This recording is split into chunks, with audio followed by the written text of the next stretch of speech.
आज हम डिस्कस करेंगे mental health during cancer diagnosis and cancer treatment.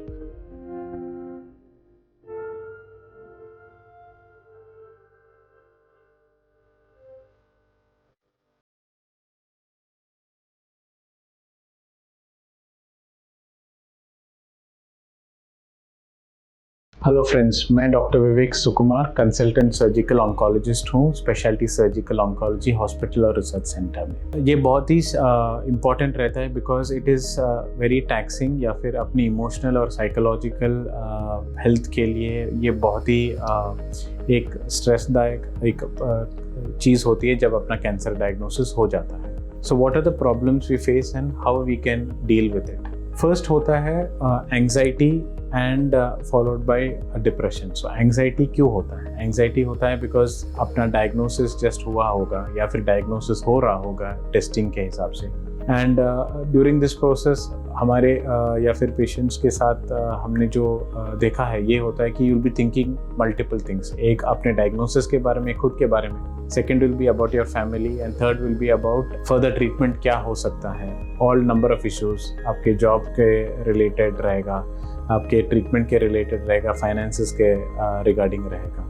So this anxiety is normal. It is something that can come, but we will are always there to help you with that. तो anxiety and उसके साथ साथ हमने देखा है कि diagnosis के बाद कभी कभार depressive symptoms हो सकते हैं। So it is very important to involve psychologist or a counselor along with your treatment। वो हम जनरली अपने हॉस्पिटल में इन्वॉल्व करते हैं सारे पेशेंट्स के लिए। एक काउंसलर या फिर एटलीस्ट एडवाइस के तौर पे एक काउंसलर होता है जो काउंसलिंग देता है। So you can have all your anxieties and problems discussed with them, and कोई भी सोल्यूशन अपने तरफ से अगर हम दे पाएँ तो हम देते हैं। काउंसलर से जाने से पहले an important thing is to understand what your diagnosis and what the treatment is going to B.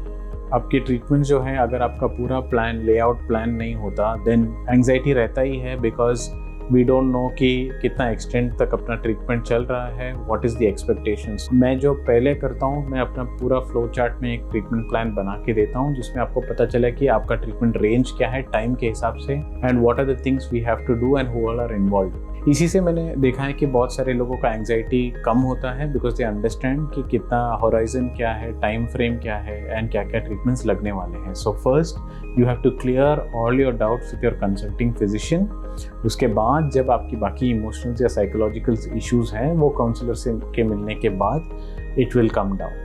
But if you don't clear it with your primary physician, then these problems are bound to exist. For example, अगर आप एक rectal cancer का case देखें, आपको पहले chemo radiation लगता है locally advance rectal tumours का, फिर सर्जरी होता है, उसके बाद आपको कीमो लग सकता है। This time frame is about 4 to 6 months minimum.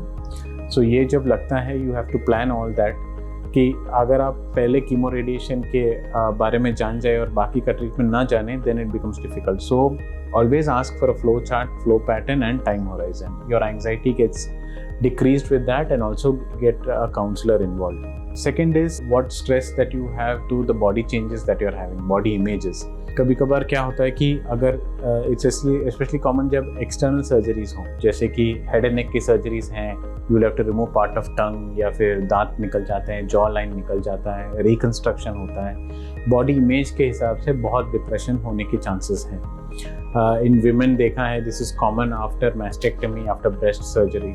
Even body image नहीं, बॉडी फंक्शनिंग के हिसाब से, if you are not able to eat food completely, जैसे कि स्टमक के सर्जरीज होते हैं, इसमें भी हमने देखा है कि बहुत बॉडी इमेज इश्यूज होते हैं। Always discuss with your primary care physician कि ब्रेस्ट रिकंस्ट्रक्शन के ऑप्शंस क्या हैं। अगर फीडिंग कम होता है, I am having trouble with that, so you have to be open in your discussion, don't hold back, you have to be open with your discussion. When you are open with your discussion, फिर results होते हैं। After anxiety, depression and this body image, the second that we have is the problems that you face during treatment. वो भी बहुत ही ज़्यादा anxiety और depression के causes हो सकते हैं। Why is that? कि आपको एक साइड इफ़ेक्ट है कीमोथेरेपी का, या फिर आपका सर्जिकल स्टे, सुप्रा मेजर सर्जरीज जो होते हैं साइट रिडक्शन और हाइपे के बाद, अगर आपका स्टे थोड़ा बढ़ता है, अगर आपको एंग्जाइटी है उसके हिसाब से मैं ये क्यों हो रहा है, why I am not going back home, why is there problems, you have to discuss one on one. Because तभी आपका एंग्जाइटी एलिवेट होता है। Always if there is a stress point, you have to face the stress point up front, उसके बाद ही वो solution अपने पास होता है। If you have any comments or any queries, please do post in the box below. We will get back to you. Thank you.